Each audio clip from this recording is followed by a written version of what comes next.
Bom, seguindo a falar sobre eleições, tem uma coluna aqui que eu quero compartilhar com vocês antes de trazer a nossa próxima convidada. Temos.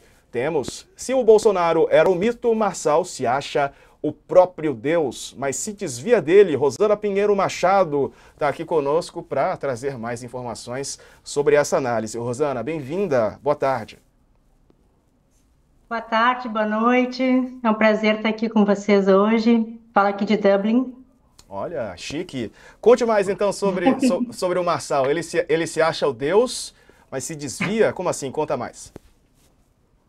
A, a coluna é uma tentativa de começar uma discussão sobre uma pesquisa muito longa que eu tenho feito, eu e o meu time de pesquisa, sobre marketing digital e a conexão com a extrema-direita. A gente vê no mundo todo de que que a tendência à plataformização e mais precarização leva a uma possível condução ao voto e adesão à extrema-direita. Então, o Marçal, ele vem desse mundo que é um mundo muito específico, é, que todo mundo tem mais ou menos algum contato por navegar no Instagram, mas muita gente não conhece a fundo e por isso teve surpresa ao entender o tamanho da candidatura de Marçal, que para quem circula, tema que a gente estava falando antes, para quem circula nas periferias ou faz pesquisa nas periferias ou está acompanhando um pouco esse mundo das transformações do trabalho no Brasil, já esperava que Marçal entraria de alguma forma como um candidato forte. Por que isso? Marçal ele vem de um universo que é um pouco diferente do universo de Bolsonaro, ele é alinhado com Bolsonaro, é, teve em palanque com Bolsonaro, tentou apoio de Bolsonaro, tentou apoio da família Bolsonaro, tentou apoio do Silas Malafaia, mas é importante que a gente entenda que ele vem de outro mundo, apesar de ter alinhamento ideológico à extrema-direita. Ele vem fundamentalmente do mundo do marketing digital, que, conforme lançaremos em breve, provavelmente a gente está falando de 25% da população economicamente ativa no Brasil, que está envolvida com vendas nas redes sociais, com tentativa de fazer dinheiro extra, de vender alguma coisa, e entra todo esse mundo também das bets, que a gente fala tanto, que é esse mundo aspiracional, em que Marçal é o maior deles, né? Com 13 milhões de seguidores, Marçal, muito antes, há 2 anos, nas nossas entrevistas, a gente já via, por exemplo, o nome dele como a figura mais admirada, como uma figura que, como eu escrevo na coluna, que guia um professor, alguém profundamente admirado pela sua trajetória de self-made man, de um grande trabalhador que enriqueceu pelo seu próprio trabalho. Essa é a narrativa que ele construiu sobre ele mesmo, muito versado nas redes sociais, muito versado nas técnicas populistas, mais que Bolsonaro, no sentido de que ele já entra na política sabendo o que está. Ele entra na política sabendo que tem que dominar não só as redes sociais, mas as táticas populistas. E ele vem de um mundo onde a coluna ela tenta trazer um pouco desse núcleo duro de Marçal, que é diferente do núcleo duro bolsonarista, que a gente poderia falar que é um grupo evangélico, cristão, é, e que muito vinculado a pautas autoritárias e punitivistas e conservadoras. É claro que terão sobreposições, é claro que o leitor de Antimarçal também se diz antipetista, mas a gente encontrou muitas mulheres nas nossas entrevistas, por exemplo, que admirava a figura de Pablo Marçal e o que a gente falava antes aqui no debate, que votava em Lula. E É. que isso era muito mais difícil de acontecer, por exemplo, com a figura do Bolsonaro. Então, o Marçal vem um pouco desse mundo do empreendedorismo, para usar uma expressão além do marketing digital, o empreendedorismo digital, que é um Rosana, fenômeno brasileiro. eu queria perguntar uma coisa. Ele representa quem exatamente no espectro social, né? Mas os motoboys, o pessoal de aplicativos, desempregados, excluídos em geral, revoltados, quem que ele representa na sociedade? O tipo dele?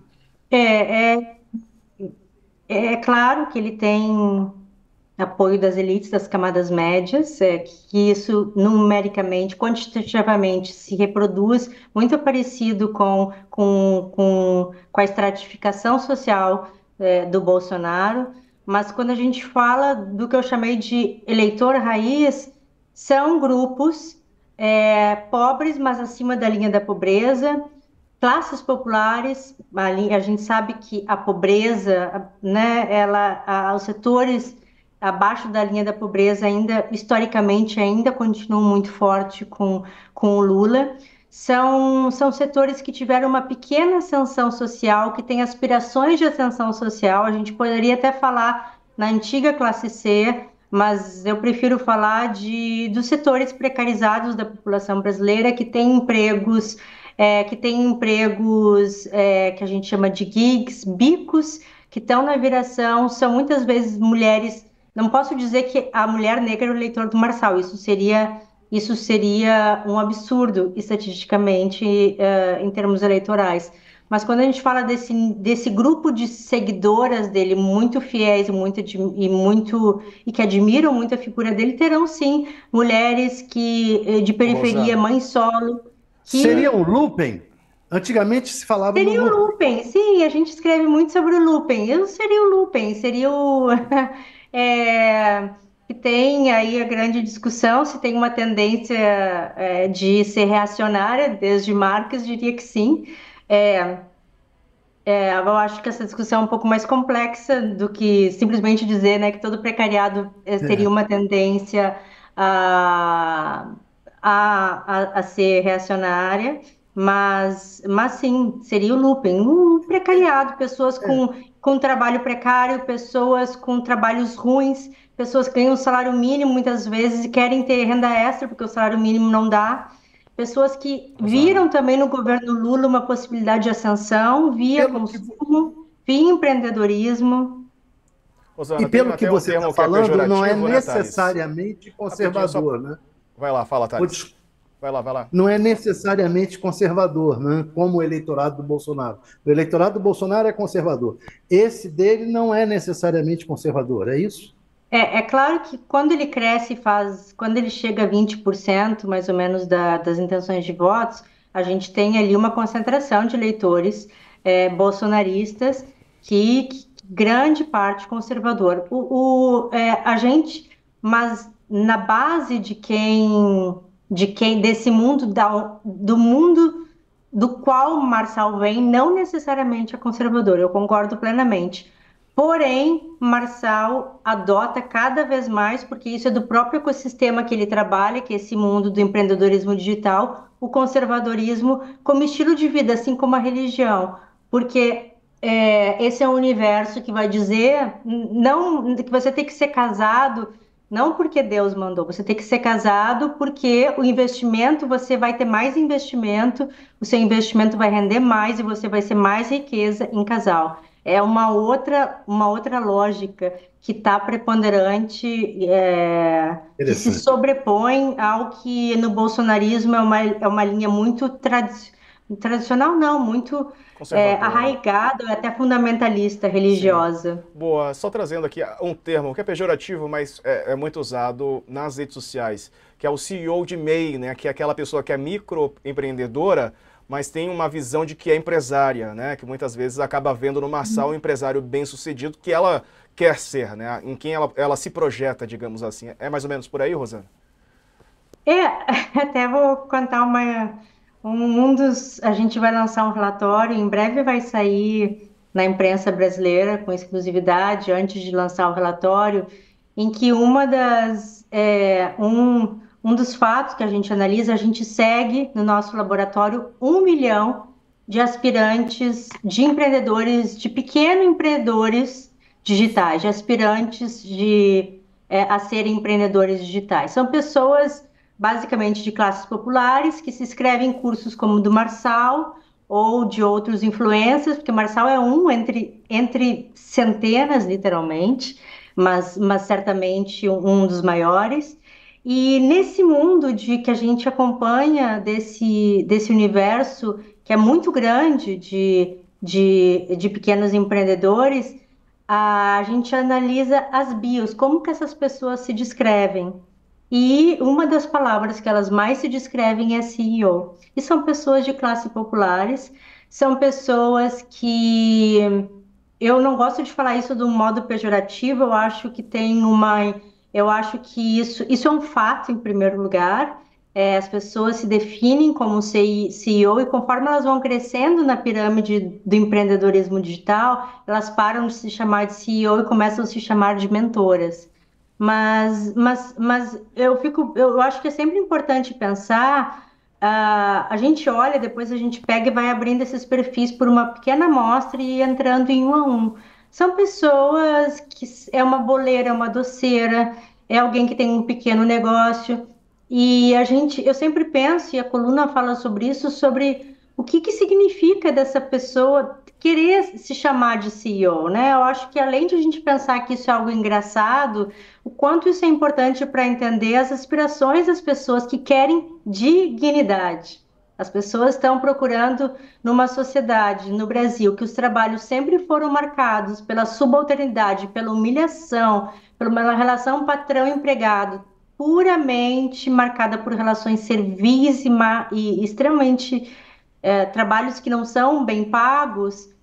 Quando a pessoa, mesmo que a vida dessa pessoa não foi transformada, mas se ela se chama de CEO, se ela vai lá no curso do Marçal e ele diz você pode ser rica, você pode brilhar, aquilo já traz uma dignidade, pelo menos na maneira como ela se representa no mundo. Não há transformação na vida dela, é a pesquisa, a gente precisa de mais 2 anos para conseguir ver essa transformação, a pesquisa de 5 anos, a gente vai acompanhar no médio prazo. Mas as entrevistas já mostram de que essa autodefinição é muito diferente de quando elas eram camelôs e estavam fugindo da polícia e sendo chamados de marginais na Uhum. rua. Então, essa definição, ela dignifica, mesmo Exato. que a vida dessa pessoa não tenha mudado. Sim. E a gente está A falando de forma que ela é dignidade. vista, né? Enxergada pela sociedade. Desculpa, a gente precisa encerrar, coach. Quer fazer uma última pergunta? Diga lá. Bem rápido. Hoje a coluna do Rui Castro na Folha, ele fala que tem 101 influencers que estão sendo investigados pela polícia. Toda semana tem denúncia contra mais um. Você tem acompanhado isso, né? Como é que é esse outro lado, o lado negativo desses influencers que vendem também terreno na Lua, né?